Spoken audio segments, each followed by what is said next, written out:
doutor Augusto. E aí, Matheus? Tá dando para ouvir? Tô te ouvindo. Quanto Ah, tempo? e aí, meu bom?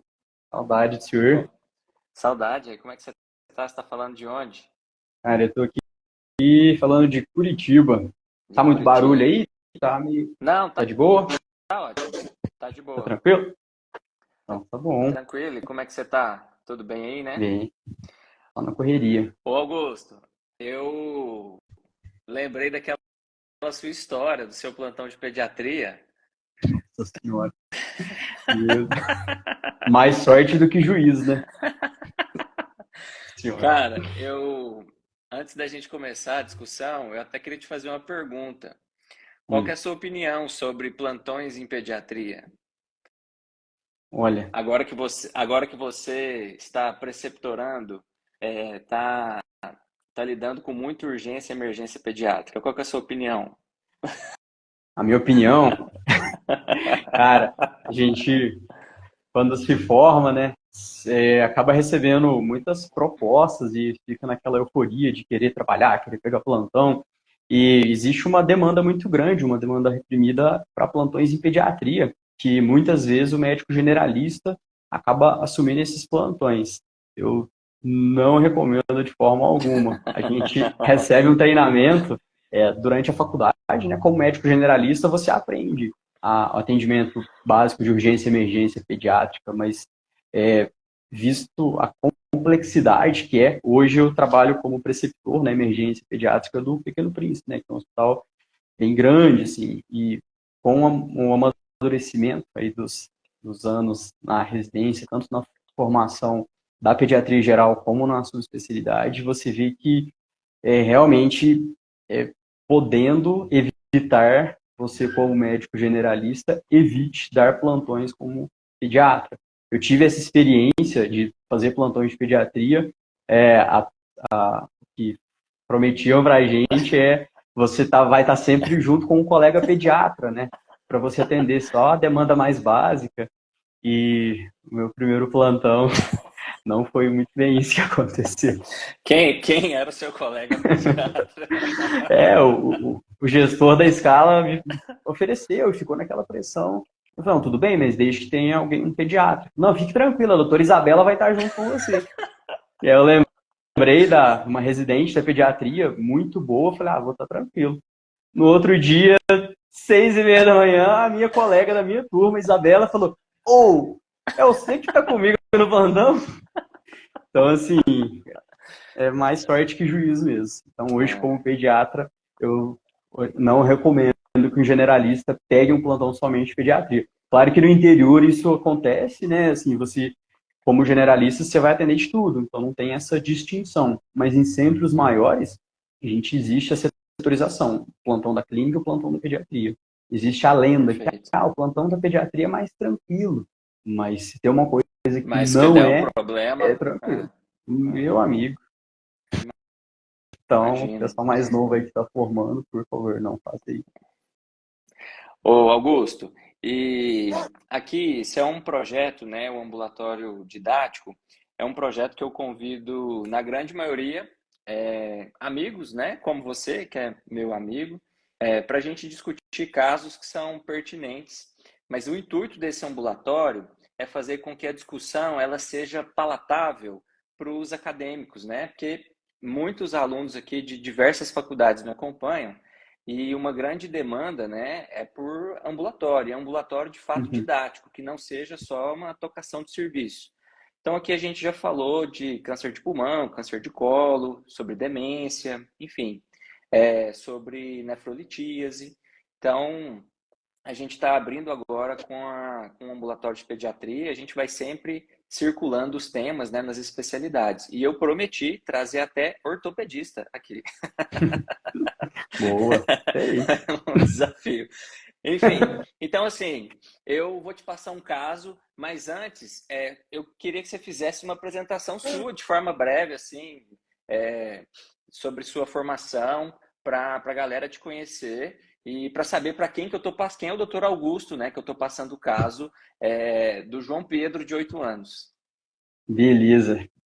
Então, boa noite aí, pessoal. Meu nome é Augusto, eu sou médico pela Universidade Federal de Uberlândia, sou pediatra pela Faculdade de Medicina de São José do Rio Preto e agora eu estou terminando a minha formação em oncohematologia pediátrica pelo Hospital Pequeno Príncipe, aqui em Curitiba.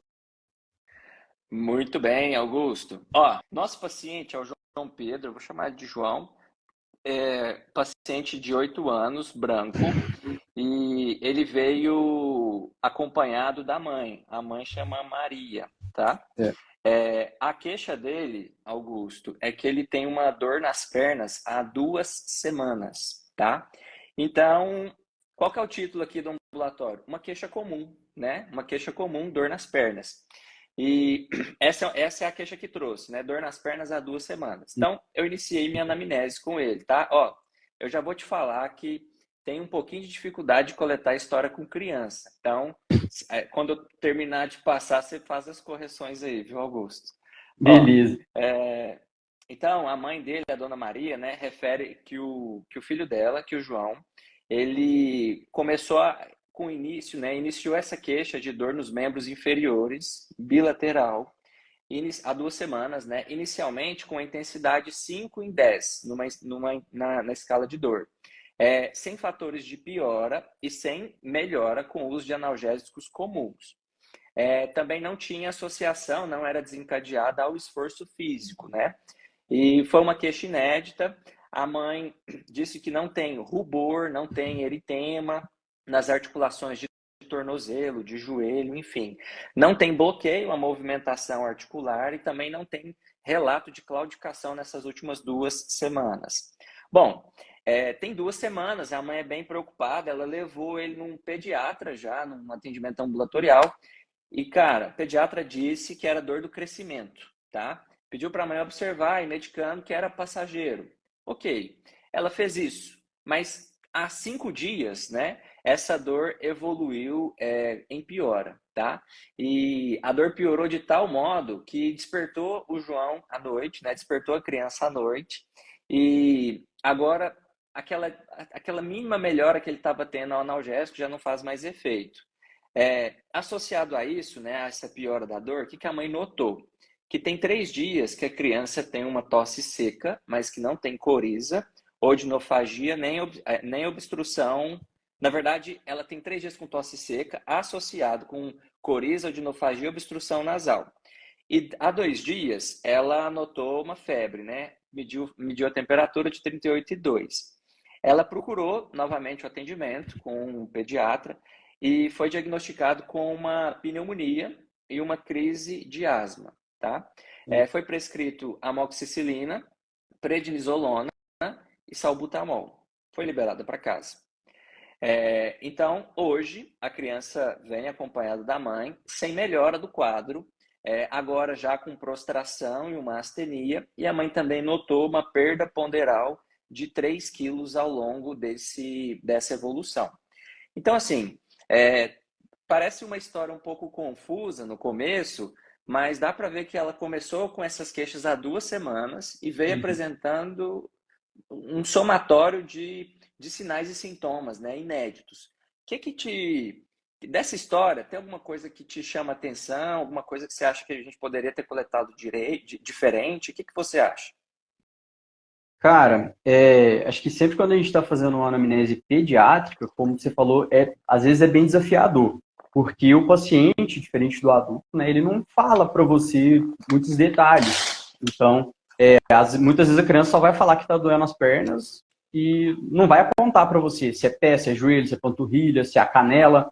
E a mãe também não consegue essas informações. Então, a anamnese pediátrica, a gente sempre vai procurar por sinais de alarme, red flags em qualquer queixa para construir o nosso raciocínio. Só na queixa da dor nas pernas eu identifiquei 2 sinais de alarme, que são a perda de resposta à analgesia comum, que sempre vai ser um parâmetro para queixas álgicas na pediatria, se ela responde ou não à analgesia com dipirona, paracetamol, mesmo anti-inflamatórios. E o despertar noturno, que também é algo que chama bastante atenção. Em relação a esse quadro de febre e tosse, a gente, claro, né, a febre, até prova em contrário, ela prediz uma síndrome infecciosa.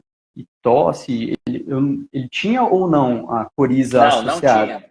Não Não, tinha? na hora eu me confundi, mas ele iniciou há 3 dias com tosse seca, sem coriza, Ah, odinofagia tá. ou obstrução nasal. Não tinha sinais Tá. gripais. Ah, tá. Certo. Então, mas, assim, a princípio, a gente pensaria, sim, estaria entre o rol de diagnósticos diferenciais uma síndrome infecciosa, pelo fato de ele ter febre e tosse, mas para explorar a mais, assim, nessa história, acredito que não, assim, a gente tem detalhes para começar a construir o raciocínio. O que chama também bastante atenção é uma perda ponderal de 3 quilos. Peso é o principal dado na pediatria, né? Sinal vital da pediatria. Então, a gente tem que fazer uma proporção, né? Quando eu for examinar esse paciente, qual que é a porcentagem do peso total que esses 3 quilos representam? Hum. Então, mais do que o valor absoluto, mais importante é a porcentagem do peso perdido. E, exatamente. O Augusto, e o fato, então assim, sempre frisar, né, dos red flags, os sinais, sintomas de alarme. É, é sempre importante orientar os familiares sobre a presença desses sinais e sintomas, né? E o que você colocou aqui, que eu acho que a gente poderia frisar, né, que queixa de dor nas pernas é uma queixa comum e sinais e sintomas de alarme, como você bem colocou, o fato de não ter melhorado com a analgesia e o fato de ter despertado a criança à noite com essa queixa, não é isso? E, exatamente, cara. A queixa de dor nas pernas, ela é uma queixa relativamente comum e a hipótese de essa dor no crescimento, né, ela talvez ficaria um pouco mais distante, pensando que era uma dor que já, num primeiro momento, estava necessitando de analgesia. E dor no crescimento é uma queixa álgica que pode acontecer, principalmente a partir do início da puberdade, em que a gente tem o aumento da velocidade de crescimento. É uma dor geralmente sentida nas epífises de crescimento, mas não é uma dor que necessita de analgesia. E o difícil do atendimento pediátrico, Faixinha, é que as queixas elas são muitas vezes evolutivas. Então, Sim, é difícil você julgar, por exemplo, o pediatra que falou que era dor do crescimento, que ele viu no momento que você está vendo em outros completamente diferentes. Né? A gente está vendo um filme de 2 semanas de queixas. Mas, ah, justamente pela dificuldade da anamnese pediátrica, que a gente tem que se aprofundar muito, muito, muito no exame físico, para a gente conseguir construir melhor esse raciocínio. Às vezes, o paciente, você precisa perguntar para o paciente ou para a família várias vezes a mesma coisa de formas diferentes para você separar o joio do trigo. E no teu exame físico, que você vai ainda estar construindo o raciocínio clínico. perfeito. Isso é um ponto muito importante que você frisou, Augusto, do fato da história do paciente ser um filme, né? E é um filme construído por alguns capítulos, né? Então a gente está tendo a vantagem de pegar esse filme mais bem construído para a gente Uhum. elaborar as nossas hipóteses e poder tratar de forma mais efetiva. Agora, posso te passar aqui a história médica pregressa dele e os demais dados que eu coletei na minha anamnese? Beleza. Bom, então, de história médica pregressa, né? Uma criança previamente ígida, nasceu a termo de parto vaginal sem intercorrências neonatais ou obstétricas. Fez uma cirurgia de amigdalectomia aos 5 anos de idade e ele é o segundo filho de pais não consanguíneos, tá? Isso é importante coletar da história, né? História médica familiar. Tanto a mãe quanto o pai são ígidos, o outro irmão, ele também é ígido, né? Irmão de 5 anos. A avó materna faleceu de câncer gástrico e o avô paterno faleceu de infarto agudo do miocárdio. Bom, algo da história te chama a atenção desses interrogatórios ou nada que te faça mudar? Nada, né? A princípio, não. Muito bem. Então, eu estou discutindo no ambulatório didático com o Dr. Augusto o caso do João, uma criança de 8 anos de idade, que nos procurou, né? Procurou o nosso ambulatório com uma queixa de dor nas pernas, de evolução há 2 semanas. Ele vem acompanhado da mãe. Lá no início, essa dor era de média intensidade, uma escala de 5 em 10, sem fatores de piora e sem melhora ao uso de analgésico. Não tinha alterações visíveis, né, nos membros inferiores que justificassem essa dor ou nada que tenha desencadeado a dor. Isso há 2 semanas. Só que há 5 dias essa dor evoluiu em piora, com despertar noturno e sem nenhum controle álgico ao uso de analgésicos. Há 3 dias, essa criança iniciou com uma tosse, sem sintomas gripais, sem coriza, sem odinofagia, sem obstrução nasal, e tem 2 dias que ela apresentou febre. Procurou pontualmente o atendimento médico nesse quadro, aparentemente, com uma suspeita de síndrome infecciosa, foi prescrito a ela amoxicilina e prednisona e salbutamol. Não houve melhora, pelo contrário, o quadro evoluiu com a criança apresentando prostração e astenia e uma perda ponderal que foi notada pela mãe de 3 quilos nesse período. Bom, esse é o quadro do João. Agora que eu terminei esses interrogatórios, né, familiar e pessoal, eu vou te passar o interrogatório dos diversos aparelhos. Porque aqui, Augusto, olha só, eu consegui achar muita coisa que a mãe não me contou. Então, e olha que interessante, eu não sei se isso pode contribuir para o nosso raciocínio aqui, mas olha o tanto de coisa que eu encontrei no interrogatório, né? E a gente tem que frisar isso muito bem para o aluno que está iniciando, né, na anamnese, no exame físico, que o interrogatório é muito importante, né? O interrogatório dos diversos aparelhos e sistemas, ele traz informações que são muito pertinentes para a construção do nosso raciocínio. Então, eu achei essas informações, eu vou te passar. Ó, cabeça, olhos, nariz... Cabeça e olhos, não achei nada, a mãe não queixou nada. Só que nariz, Augusto, a mãe disse que a criança teve episódios de epistaxe na última semana. Então, assim, episódios de epistaxe na última semana. Ouvido sem alterações, boca e garganta. A mãe contou episódios de sangramento gengival ao escovar os dentes na última semana. Então, eu achei isso relevante e esse recordatório foi trazendo à memória da mãe essas queixas. Bom, do aparelho cardiorrespiratório, né? Tem essa tosse seca há 3 dias, mas não tem dispneia, não tem ortopneia, não tem dispneia paroxística noturna. Do trato gastrointestinal, né? Tem uma redução da aceitação alimentar, principalmente nesses últimos dias, mas não tem náusea nem vômito. Do aparelho gênito-urinário sem particularidade, sem nada muito importante. Bom, do sistema linfo-hematopoético, né? Eu fiz algumas perguntas sobre presença de ínguas, se apareceu alguma mancha no corpo, se ficou pálido. E olha só as informações.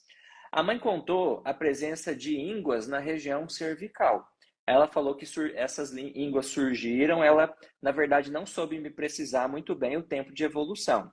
Ela ainda contou surgimento de equimoses, eu classifiquei como equimoses, realmente um extravasamento de hemácias através do vaso capilar, aí preenchendo a região do subcutâneo. Então, ela contou a presença de equimoses nos membros inferiores e disse que notou a criança mais pálida nos últimos 5 dias, tá? Então, achei isso interessante. Não fez parte da anamnese, porque não foi, de fato, uma coisa que eu lembrei de perguntar, o que a mãe falou ativamente. Do sistema endócrino, nada importante, nervoso, nada. E do aparelho locomotor, a criança tem, de fato, dor nos membros inferiores, mas nada de artrite, tá? Não tem nada relacionado à artrite. E aí eu te pergunto, Augusto, esse interrogatório foi importante para te... Foi importante, assim, esses dados que eu trouxe para você ou não tem nada a ver com essa história? Nossa, mudou. Assim, numa escala de 0 a 100 mil de importância para esses dados, porque isso, se a gente começar o raciocínio, Rochinha, da queixa principal, uma queixa de dor nas pernas, com esses comemorativos, muda completamente o meu raciocínio.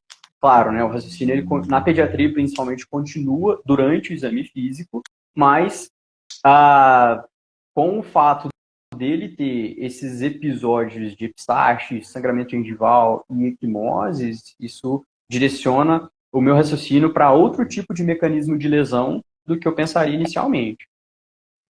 Muito bem. Então, assim, ó, geralmente, Augusto, o aluno ele tem preguiça de fazer o interrogatório. Ou ele faz o interrogatório muito rápido, Nas porque ele coxas. acha que, nas coxas, ele acha que está perdendo tempo. E quando se trata de anamnese, o principal erro chama-se pressa, tá? Então, não tenha pressa para coletar os dados do paciente. Então, aqui no interrogatório, O especialista está me contando, né? O Augusto está me contando que mudou completamente o raciocínio dele. A gente vai ver qual que foi essa mudança de chave para a gente também implementar o nosso e entender o que o Augusto está pensando. Mas veja, muito importante fazer revisão de sistemas, né? A gente tem muito mais dados aqui para a construção do nosso raciocínio. Agora aqui, Augusto, posso terminar te passando o exame físico desse paciente? Pode. Os alunos que acompanham sabem que a gente aqui no ambulatório segue um modelo de 6 passos. Então, a gente acabou de concluir metade do primeiro passo, que seria a anamnese. Agora a gente vai para o exame físico e a gente constrói o primeiro passo bem consolidado, que é o método clínico, né? Anamnese mais exame físico. Então, vou te passar o exame físico e aí depois a gente dá seguimento. Então, atualmente, a criança tem 22 quilos e pelo que eu lembro de pediatria, né? A gente tem que ver quanto que ela tinha. Então, ela tem 22 quilos, ela perdeu 3, ela tinha 25, né? Então, foram 3 quilos e 25. Muito bem. De sinais vitais, frequência cardíaca 125 batimentos por minuto, temperatura axilar de 36,5, com a frequência respiratória de 24 incursões respiratórias por minuto, está saturando bem ar ambiente, 98%, e uma PA de 90 por 60 milímetros de mercúrio. Fiz a ectoscopia, achei a criança em regular estado geral, tá? Mas prostrada, hipocorada, uma cruz em 4. Ela estava hidratada, cianótica, nictérica, consciente e orientada e estava interagindo bem ao exame físico. Bom, de cabeça e pescoço. Fáceis atípicas, ou seja, não era típico de nada, fáceis atípicas, mas ela tinha mucosas pálidas. E aí, um dado que eu puxei na revisão, ela achei no exame físico. Ela tinha linfadenomegalia em cadeia cervical anterior, em cadeia cervical posterior, submandibulares, com linfonodos de até 3 centímetros. Só que eu achei estranho, assim, ela tinha muito linfonodo nas cadeias anteriores, posteriores e submandibulares. Só que eu achei estranho, Augusto, porque esses linfonodos, eles eram fibroelásticos, indolores, não aderidos a planos profundos. Então, a gente pode discutir brevemente sobre essas características dos linfonodos. Bom, neuroscopia. Eu vi petequias, impáloto e mucosa jugal bilateralmente. Achei petequias, né? Em aparelho respiratório, murmúrio vesicular, ele estava presente bilateralmente com sibilos à direita, sem sinais de desconforto respiratório. Do aparelho cardiovascular, as bulhas eram rítmicas, normofonéticas, em 2 tempos, com sopro holossistólico, 3 cruzes em 6 cruzes, tá? A graduação de cruz mais aceita, né? Pulsos periféricos amplos e simétricos. Ok. O abdômen plano, as mesmas manchinhas, as petequias, né, que eu vi no palato, eu também enxerguei algumas em abdômen. Então, ele tinha algumas petequias em abdômen, ruído hidroaéreo presente, normotimpânico, indolor a toda a palpação superficial e profunda. Porém, na palpação, até o aluno fala assim, até queria que o senhor fosse lá ver comigo, mas na palpação, eu palpei um fígado a 4 centímetros do rebordo costal direito. E eu também palpei o baço a 4 centímetros do rebordo costal esquerdo. Eu sei que não está normal essa palpação. Então, eu palpei fígado, palpei baço e na ectoscopia do abdômen eu enxerguei petequias, tá? Não vi outras massas palpáveis, enfim, sem sinais de irritação peritoneal, um abdômen indolor, mas com a palpação de fígado e baço. Bom, as extremidades bem perfundidas, sem edemas. Nos membros inferiores, né, que foi a queixa principal, não achei sinais de artrite na palpação das articulações desse membro. Não tinha dor à movimentação, fiz flexão e extensão sem dor. Fiz rotação interna e externa de quadris, também não achei dor, tá certo? Então, Augusto, o que você me fala do exame físico? Você acha que foi um exame físico ok? Que eu poderia ter dado mais atenção em algum detalhe ou foi suficiente dentro do contexto? Que isso, hein? Diria que foi um exame físico de alguém que prestou atenção nas aulas de pediatria. Excelente. Principalmente pelo teu exame físico de membros inferiores, cara. Porque se você pensou em investigar a queixa de dor em membros inferiores, dor nas pernas, você fez inclusive rotação interna e externa de quadril, que para testar se tinha algum bloqueio articular e se tinha dor, porque você deve ter pensado que um dos diagnósticos diferenciais seria sinovite transitória do quadril, que é uma das principais causas de claudicação em criança, uma modalidade de artrite reativa pós-infecção. Então, parabéns. Realmente eu não pensei nesse diagnóstico. Mas é isso aí, muito Bom, bem feito o exame físico. Então, o que que chama a atenção primeiro, né? Se a gente começar pela ectoscopia. O fato do paciente ter petequias em palato, petequias em região de abdômen e equimoses, o que que eu tenho que sempre interpretar o meu achado do exame físico, né? O que que significa petequia e equimose? Isso significa que o paciente está tendo uma lesão que decorre da hemostasia primária. primária, Isso, perfeito. e aí eu pego lá na anamnese, eu vejo que epistaxe e sangramento gengival também é de hemostasia primária. E o que que causa lesões relacionadas à hemostasia primária? Ou o problema está no Ou vaso, na plaqueta. que não está íntegro, ou o problema está na plaqueta. Então, E olha eu já que penso, legal, opa, se a gente visse hemartrose, por exemplo, ou um sangramento de cavidade, a gente poderia pensar em outras causas, né? Mas um distúrbio de hemostasia primário é o que está sendo visto aqui no exame físico, né? sim, E eu, como dermatologista, né? As petequias, elas são lesões onde, ao exame clínico, a gente faz a diferenciação para um eritema através da digitopressão ou da vitropressão. E quando eu faço isso na petequia, a lesão não desaparece. Então, houve ali um extravasamento, né, de células do sangue ali, enfim, que não é meramente uma vasodilatação, né? Então, de fato, a gente pode estar diante de um distúrbio de coagulação primária aqui nesse caso, né? perfeito. E Ó, o que eu ia te perguntar é o seguinte: 3 quilos de 25 chama atenção? ou se chama. É Chama mais de atenção? 10% do peso corporal, é muita coisa, cara. Perfeito. Muita coisa. Então a Ainda mais criança num ela período perdeu, tão curto. exato, num período muito curto, mais de 10% do peso, né? Então isso é muito importante, né? Às vezes a gente vê muito na clínica esses quadros de perda ponderal, e aqui foi uma perda ponderal muito expressiva Uhum, e num período de tempo muito curto, né? Então isso chama sim. atenção logo de cara.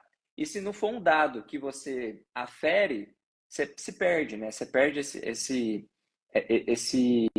mais um dado, né, que faz parte do nosso raciocínio. Ô Augusto, o que eu queria te perguntar é sobre os sinais vitais. Ó, a criança ela tem 8 anos, ela tem 125 batimentos por minuto. Então isso te faz pensar assim, ela tá taquicárdica por conta de um quadro de base ou ela tá agitada? O que isso te faz pensar em alguma coisa, esses sinais vitais dessa criança? Cara, a gente em pediatria, a gente tem uma faixa de normalidade de sinais vitais conforme a idade. Então, 125 de frequência cardíaca para uma criança de 8 anos não é uma taquicardia que me faça me preocupar, né? Ele está ali no limite superior da normalidade. E se o paciente não está com nenhuma queixa álgica no momento, aí você sempre tem que interpretar a taquicardia nesse sentido, né? E nenhuma deterioração hemodinâmica. Mas 125 de frequência cardíaca para uma criança de 8 anos não é uma taquicardia que chame atenção. É uma frequência cardíaca que chame atenção. Poderia estar relacionado à dor, por exemplo. Poderia estar relacionado à dor, poderia estar relacionado a, bom, esse quadro de palidez, esse soprão aí, soprão que você percebeu não escuta. Dos Dos demais dados vitais, frequência respiratória também dentro da faixa de normalidade, saturando bem, pressão ok.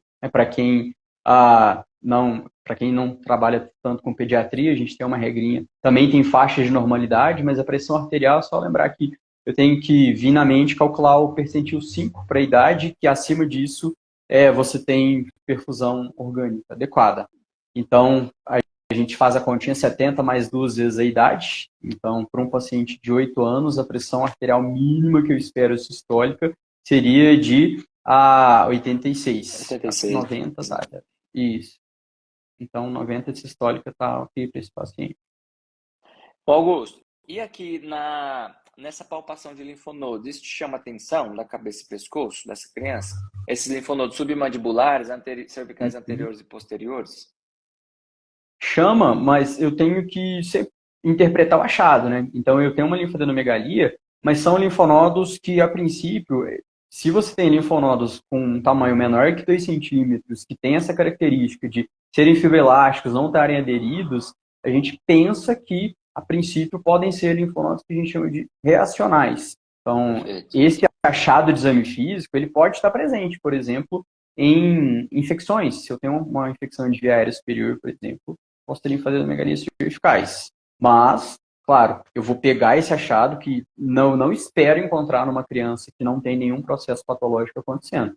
Opa, eu tenho linfonodos cervicais, em cadeia submandibular, bilateral, tem que guardar isso, porque não é um achado normal. Entendi. Talvez, ó, eu fiquei na dúvida na palpação, até queria que você fosse lá palpar esse abdômen comigo. Mas, e esse fígado palpado a 4 centímetros do rebordo costal direito e o baço a 4 centímetros do rebordo costal esquerdo? Isso me chamou muita atenção. E talvez eu pudesse fazer alguma associação, né, com o sistema retículo endotelial, talvez, e associar isso com essa linfadenopatia, enfim. Eu posso fazer essa associação? Isso é normal para uma criança? É palpo mesmo? É baço e fígado dessa monta? Não, não é normal, cara. É um achado anormal e você fez muito bem, né? Relacionou com o sistema reticular endotelial. Já que você viu que tem linfonodo palpável, tem baço grande, tem fígado grande, provavelmente esse sistema orgânico está acometido por algum processo patológico. E Uhum. não é normal de jeito nenhum. Tá. E em relação a, a esse sopro 3 em 6, eu fiquei um pouco na dúvida em relação a essa presença. A mãe desconhecia a presença de sopro nessa criança. Isso pode sugerir algum processo patológico, ou isso pode ser transitório, enfim. Eu posso associar isso com alguma outra alteração no exame físico? Pode associar com a palidez que você viu. Porque o sopro três cruzes, se ele é audível em todos os focos, é muito provável que esse seja um sopro que está relacionado a uma circulação hiperdinâmica. Perfeito. Então, isso se relaciona muito com a palidez. Então, Muito. a gente poderia estar diante de uma síndrome anêmica, talvez. Sim, com certeza. Palidez mucocutânea, um sopro holossistólico dessa monta, com certeza. Muito bem. Ó, Augusto, ó, agora que eu te passei o exame físico e aí já tirei essas dúvidas iniciais, a gente concluiu o nosso passo um do raciocínio clínico, que é o modelo, nesse modelo nosso de raciocínio clínico. Bom, concluindo isso, esse primeiro passo, a gente vai para um passo 2. Esse passo 2 seria a gente determinar assim, de forma rápida qual é a lista de problemas desse paciente, né? Uhum. Porque pensando em listagem de problemas, a gente consegue desenhar bem as nossas hipóteses diagnósticas. Então, assim, Uhum. considerando a história, eu vou listar alguns problemas que eu já vi aqui e aí você vai me Uhum. complementando. Ó, acho que o primeiro problema que eu colocaria aqui seria a dor nos membros inferiores. E aí eu complementaria esse problema. Dor nos membros inferiores em piora. Então, eu colocaria dessa forma. E colocaria também que a criança tem a perda ponderal, né? Uma perda ponderal relevante, mais que 10% do peso. Ainda colocaria, é, ainda nessa história, né, essa questão do sangramento da epistaxe. Ela teve epistaxe. E assim, colocaria as petecas que eu vi no abdômen, colocaria as petecas que eu vi no palato, colocaria a presença de febre que ela apresentou, né, de Uhum. 38,2, associado a essa tosse, que a mãe relatou que não tinha sinais gripais. Você colocaria mais algum problema aqui da história, misturando um pouco com o exame físico? Então, eu talvez acrescentaria na ausculta, você falou que tinha sibilo, né? Até Isso, tinha o sibilo colega na que ausculta. atendeu, o colega que atendeu ele antes considerou como uma exacerbação de asma com uma pneumonia e prescreveu o antibiótico, acho que medida para exacerbação de Prednisolona asma, e né? salbutamol, isso. Beleza. Então, talvez aí fazendo uma análise retrospectiva, com os dados que a gente tem, né, considerou como uma exacerbação de asma e o paciente segue com essa queixa de sibilos. Talvez não seria a primeira coisa que eu pensaria, claro, a gente não estava vendo o paciente naquele momento, mas um paciente que está sibilando em uma topografia localizada, não tem desconforto respiratório associado e na história patológica pregressa, ele não é um paciente que sibilou previamente, né? Você falou que ele era rígido, não teve nada. Na família não tem ninguém asmático, talvez, não sei, né? Talvez uma exacerbação de asma num paciente que nunca sibilou, como primeiro diagnóstico, sem história familiar e sem nenhum sintoma de via aérea superior, talvez valesse, assim, esmiuçar um pouco mais esse achado do exame físico. Porque, às vezes, a gente tem essa tendência de querer encaixar o que o meu paciente tem em algum diagnóstico para tratar e resolver, né? Então, não é incomum, na pediatria, inclusive, a questão da sibilância, a gente vê muito isso, por faixa etária, de sempre achar, não, está sibilando, é uma exacerbação de asma, vamos passar aerolim. E, na verdade, não, eu tenho que olhar para uma queixa da mesma forma que você olhou para petequia, para epistaxe e pensou, isso significa uma alteração de hemostasia primária, eu tenho que olhar para a sibilância e traduzir isso em obstrução de via aérea inferior. Então, sibila Perfeito. é igual obstrução de via aérea inferior. Então, em pediatria, por exemplo, se é um bebê de 1 mês e meio com sibilo, você vai pensar o quê? É obstrução de via aérea inferior. O que é o mais provável? Que esse nenê está tendo uma crise de asma, se ele tem sintomas de via aérea superior associado, ou que ele está tendo uma bronquiolite e a via aérea inferior está obstruída por secreção. Se é um escolar, a família é toda asmática, já chiou várias vezes, opa, isso pode ser porque uma exacerbação de asma por obstrução de via aérea inferior por broncoconstrição.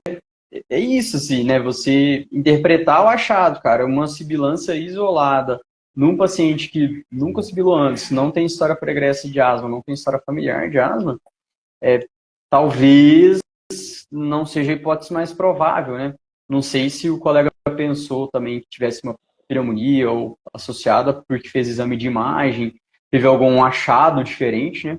Mas, então, o paciente, além dele ter uma alterações de hemostasia primária, dele ter essa síndrome consumptiva, né? Porque perdeu mais de 10% do peso em 2 semanas. E agora a gente vê que o paciente sibila, né?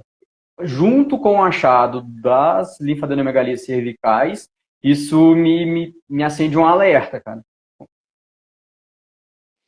Bom, eu sei que o alerta que te acende, você vai citar aqui agora no nosso próximo passo.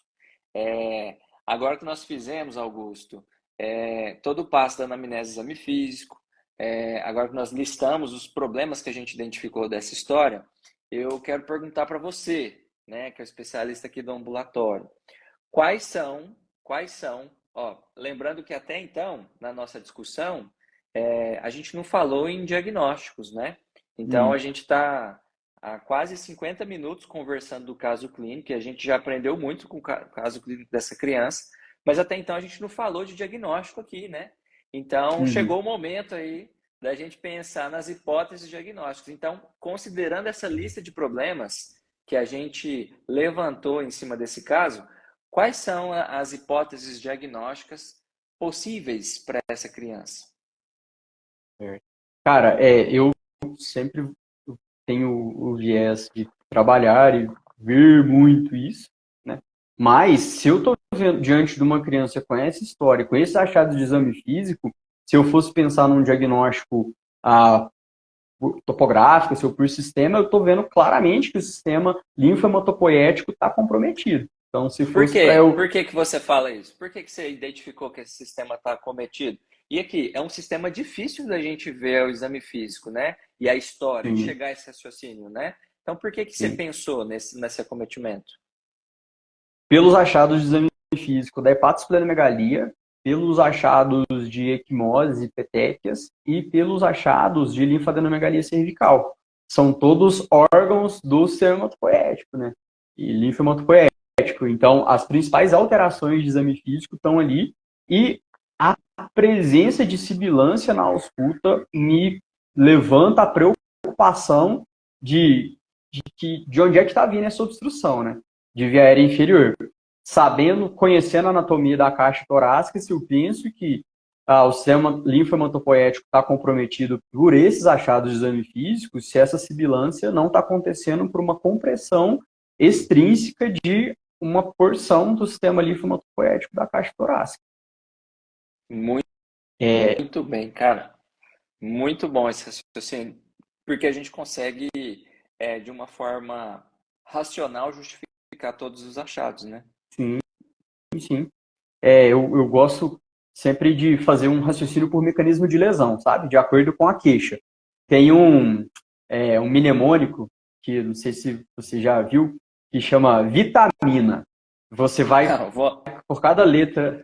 Oi? Vou anotar, peraí, vou anotar. Eu sempre passo, assim, na emergência, quando eu estou discutindo com os residentes algum caso, assim, que mais complexo ou mais meio floreado, assim, eu sempre escrevo lá na lousa vitamina para a gente ir por mecanismo de lesão. Então, se a gente fosse pegar a queixa, por exemplo, de dor nas pernas, eu vou pensar, então, V de vascular. Tem alguma queixa, algum mecanismo vascular que justificaria uma dor em membros inferiores? Importante. Obstrução vascular em criança é raro. Se eu estivesse falando de um paciente com anemia falciforme, opa, já ia pensar que eu poderia ter, por exemplo, uma trombose venosa, que eu poderia ter uma osteonecrose por obstrução de microcirculação. Agora, se a segunda letra I de infecção tem alguma doença infecciosa que causa dor em membros inferiores? Tem. Opa, osteomielite, artrite séptica, T de trauma. A paciente tem história de trauma recente, o paciente é um atleta, para eu pensar que ele tá com essa dor nas pernas, é um leg calf hertz. A de autoimune, tem alguma doença autoimune que dá dor em membros inferiores? Se a gente estivesse falando de artrite, a gente pensaria nas colagenoses, lúpus, a artrite idiopática juvenil, entre outras, M de metabólico. Algum distúrbio metabólico pode fazer isso? Distúrbio eletrolítico? Olha, se o paciente faz treinamento de alta intensidade, tem algum distúrbio do potássio, que pode pensar que ele está fazendo uma câimbra de panturrilha. Depois de metabólico vem vitamina I de idiopático, né? Ou aí é aquilo que a gente deixa por último, né? De hipótese de exclusão. N, neoplásico. Então, se eu estou pensando em tanto acometimento pensando que é um acometimento linfomatopoético, eu pensaria, seria talvez, hipóteses bem pertinentes. E a de autoprovocado. O autoprovocado a gente vê mais na população adulta, mas a gente nunca pode esquecer de crianças, lesões autoprovocadas por terceiros, né? A síndrome de Munchausen by proxy. Isso. Então, se a gente faz isso, a gente cobre grande parte dos mecanismos de lesão, né? Então, eu consigo fazer um raciocínio. Então, se eu aplico esse mnemônico, talvez, pensando todos os achados do exame físico, o mecanismo de lesão que eu pensaria para essa criança seria um mecanismo neoplásico. Augusto, eu adorei vitamina, cara. Muito legal isso aqui. Eu gosto de usar mnemônico para lembrança, enfim. Em relação ao mecanismo de doença, né, o mecanismo neoplásico, com acometimento desse sistema. Agora, como que você pensaria? Você iria por epidemiologia? Como que guiaria o seu raciocínio para você pensar assim, você apostar as suas cartas, né, num diagnóstico, né? Então, como que você faria? Cara, com certeza iria pela epidemiologia, né? Se eu estou pensando em mecanismo neoplásico, eu já tenho que considerar que eu estou pensando em doenças raras, porque câncer é um grupo de doenças raras na infância. E dentro desse grupo de doenças raras, eu tenho que levar em consideração o que é mais comum e mais prevalente. Então, dentre as neoplasias da infância, esse paciente parece uma história de livro, daquela que é o principal tipo de câncer na infância, que são as leucemias. E por que isso talvez fortalece esse meu raciocínio em relação à dor, à queixa de dor em membros inferiores? Porque a criança está queixando de dor nas pernas, ele não sabe apontar se é joelho, se é tornozelo, se é panturrilha. O fato de ser uma dor bilateral, não localizada, associada a esses achados que me indicam anemia, possivelmente plaquetopenia, eu vou considerar que essa dor é de origem óssea, é uma dor óssea. E a gente tem que lembrar que, pensando em leucemia, o que fica no tutano do osso é a nossa medula óssea, a fábrica do Medula. sangue. E no osso dos membros inferiores tem muita medula? Opa, tem muita Ou será medula. que é por isso que dói, é por isso que dói tanto? Pois é, levando em consideração o caso do nosso paciente. Ô Augusto, Hum, e aqui? Então, eu entendi sua linha de raciocínio. A gente chegou aqui na hipótese de que o mecanismo é neoplásico, provavelmente uma leucemia. Agora, você ainda nesse ponto vai usar da epidemiologia para guiar o tipo de leucemia, porque tem várias, né? Então, sim, sim. para você pensar na linhagem, você vai se guiar pela epidemiologia do que é mais comum, ou tem alguma coisa de exame físico que já te sugere aqui um diagnóstico mais preciso? Pela epidemiologia, o principal tipo de leucemia da infância é a leucemia linfoblástica aguda, as leucemias linfóides LLA, né? agudas, LLA. Isso. E o que chama atenção, que me faria pensar mais em uma ou outra doença no caso do paciente, é o fato dele ter um achado de exame físico condizente com obstrução de viária inferior. Por quê? Leucemias agudas, linfóides agudas da linhagem T, elas podem ter um alargamento de mediastino. E o alargamento de mediastino pode exercer uma pressão, uma compressão extrínseca de vias aéreas inferiores, justificando esse achado. Esse alargamento de mediastina é justificado por uma linfadenomegalia. É uma isso. A leucemia é uma doença linfoproliferativa. Então, esses, por exemplo, os linfonodos cervicais aumentados, eles não, muito provavelmente, não são porque você está tendo um aumento do trabalho, entre aspas, né, do sistema imune ali, combatendo uma infecção de vias aéreas superiores, mas porque você está tendo um aumento da quantidade de células nesses sítios. Perfeito. É como se fosse um aumento de depósito ali, uma infiltração. Uma infiltração. Exatamente. Perfeito. Então, é esse mesmo processo de infiltração que está acontecendo no baço e no fígado, está acontecendo nos linfonodos. E Possivelmente. por um mecanismo que a gente tá fazendo uma correlação, poderia estar havendo essa obstrução de via aérea pelo mesmo mecanismo, por uma obstrução ali nesse local, secundária a uma linfadenomegalia, provável. Exatamente. Então, com o aumento de linfonodos mediastinais, se Perfeito. você tem um aumento importante ali, eles exercem uma compressão extrínseca nas vias aéreas inferiores. Então, justificaria. Ó, então assim, quem está acompanhando aqui, a gente caiu, mas a gente já voltou. A gente está discutindo o caso de uma criança de 8 anos que chegou com dor nos membros inferiores de evolução há 2 semanas. Essa criança apresentava uma perda ponderal significativa, de mais de 10% de peso, associado, essa dor dos membros inferiores, ela veio em piora, né?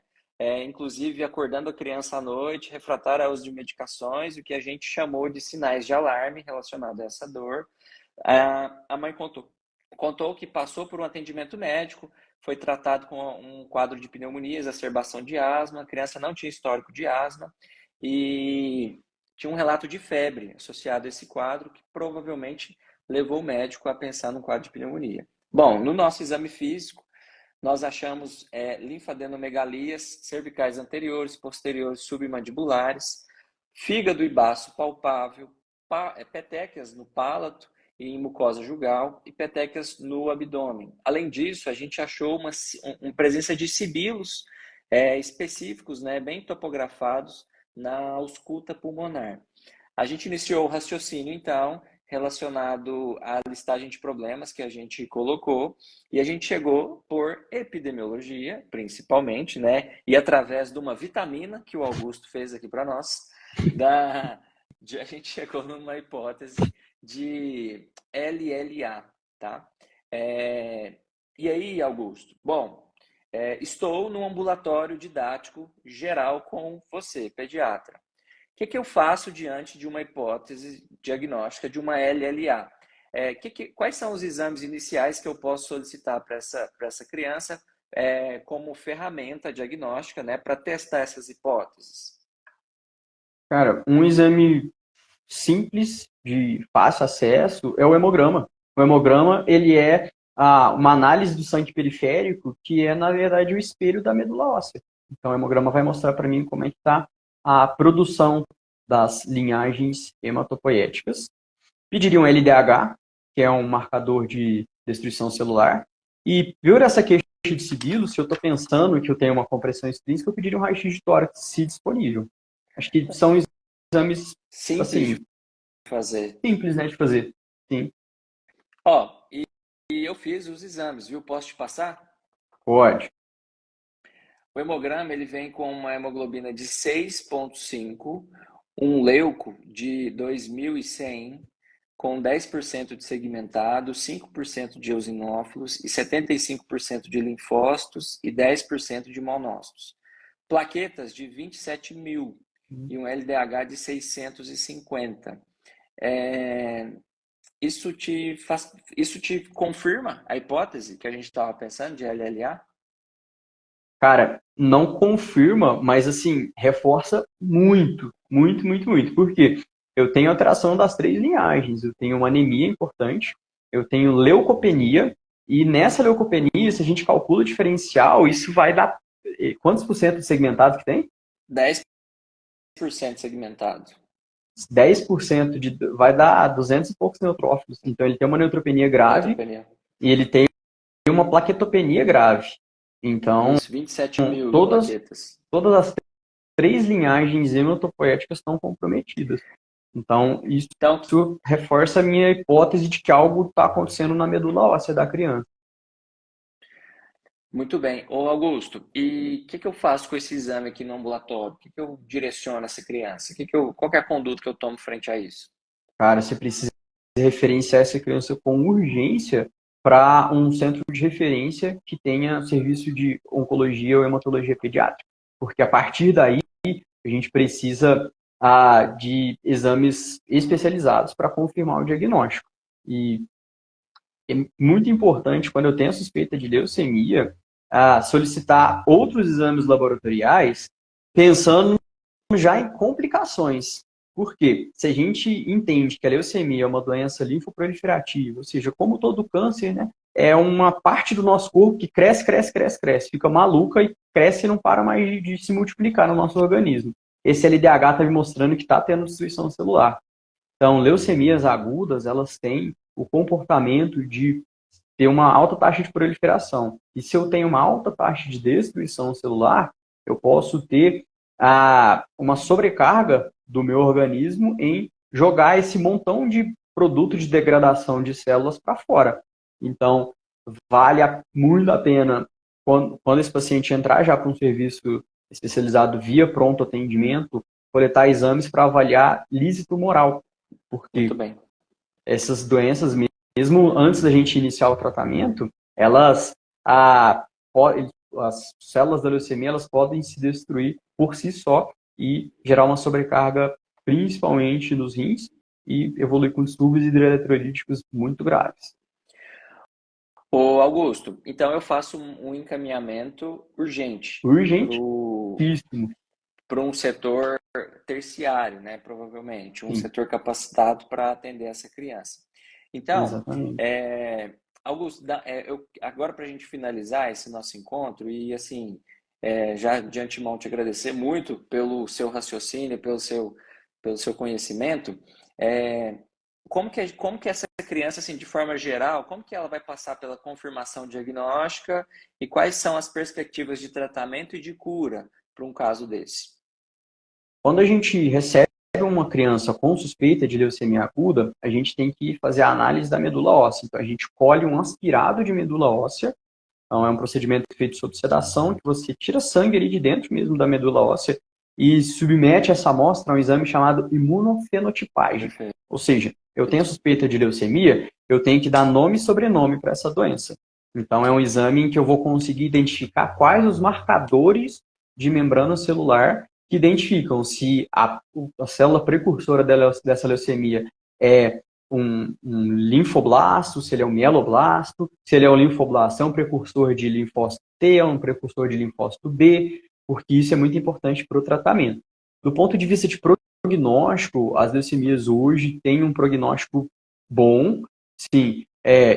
O prognóstico é altamente dependente da minha capacidade de tratamento de suporte, especialmente de diagnóstico precoce, mas leucemias, de uma forma geral, a gente está falando de chances de cura muito boas. É muito importante que o generalista saiba reconhecer e pensar nisso, né? A gente não está exigindo que o médico generalista que está atendendo esse paciente na UBS ou num pronto atendimento saiba qual que é o marcador de imunofenotipagem. Eu estou querendo que ele saiba identificar achados de anamnese e exame físico, para que, como, né, o princípio da medicina é primo non nocere, esse é um exemplo, inclusive, de que o paciente foi prejudicado pela conduta do colega que o atendeu no pronto atendimento.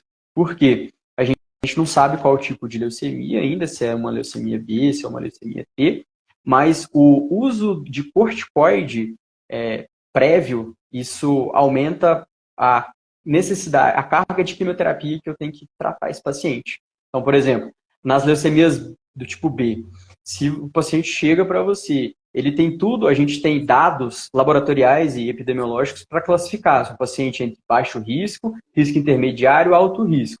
Se é um paciente que veio com baixo risco, eu preciso tratar ele com uma carga menor de quimioterapia. Se o paciente fez uso de corticoide nos últimos 30 dias, ele automaticamente, independente da resposta, ele sobe para risco intermediário no mínimo. Isso aumenta bastante assim, a intensidade do tratamento. Então, mais aí um lembrete, um pedido, uma súplica para os colegas tomarem cuidado com o uso indiscriminado de corticoide. E na pediatria, isso, infelizmente, não é pouco comum. Às vezes até, assim, uma demanda dos pais mesmo, falar, tá tossindo, preciso passar um xarope para tosse, não para de tossir. E quando não se sabe o que tem, né? Tem até uma piadinha, não sabe o que tem, mete cor tem. E isso é extremamente prejudicial para o paciente com diagnóstico de leucemia. Ô Augusto, então deixa uma mensagem aí para os meninos. Tem muitos alunos aqui do início da graduação, tem gente, enfim, tem gente de tudo quanto é lado, cara. Então, deixa uma mensagem aí para os alunos em relação a esse caso, sobre sinais de alarme, enfim, alguma coisa relacionada a isso, para ficar na cabeça, para quando a gente tiver diante de um caso semelhante, né, a gente sempre se resguardar do pior, né?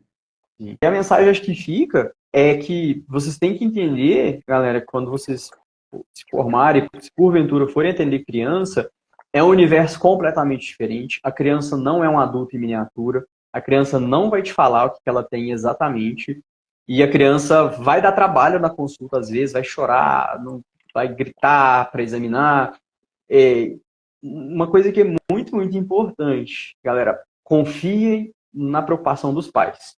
Então, se a mãe tá preocupada, tá falando, não, o meu filho não tá bem. Isso não é o normal dele. Acenda a luz da preocupação. E para cada queixa, para cada achado de exame físico, tenta sempre passar um pente fino e fazer um diagnóstico diferencial para que esse tipo de coisa não passe batido por vocês. Isso, claro, pode acontecer porque os sintomas do câncer infantil eles são muito parecidos com de doenças comuns benignas da infância, né? Dor nas pernas não é a primeira coisa que você vai pensar que a criança tem uma leucemia, mas você tem que saber isso.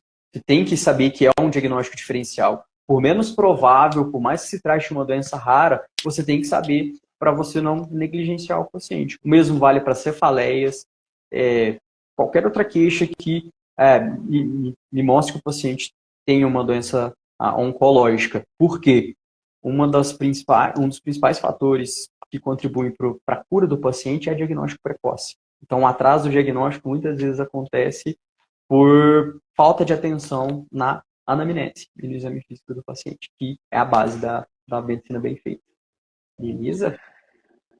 Muito bom, excelente, Augusto. Muito obrigado, cara. Obrigado aí por você ter Valeu, meu topado o querido. convite e eu vou te fazer outros, tá bom? A gente vai se falando, Augusto. Foi um Um prazerzão, abraço. viu? Prazer Rever foi meu. você. Um Um abraço. abraço, Fica com Pasquim. Tchau, Deus. tchau. Um abraço Amém, com para Deus todo também. mundo. Tchau, tchau.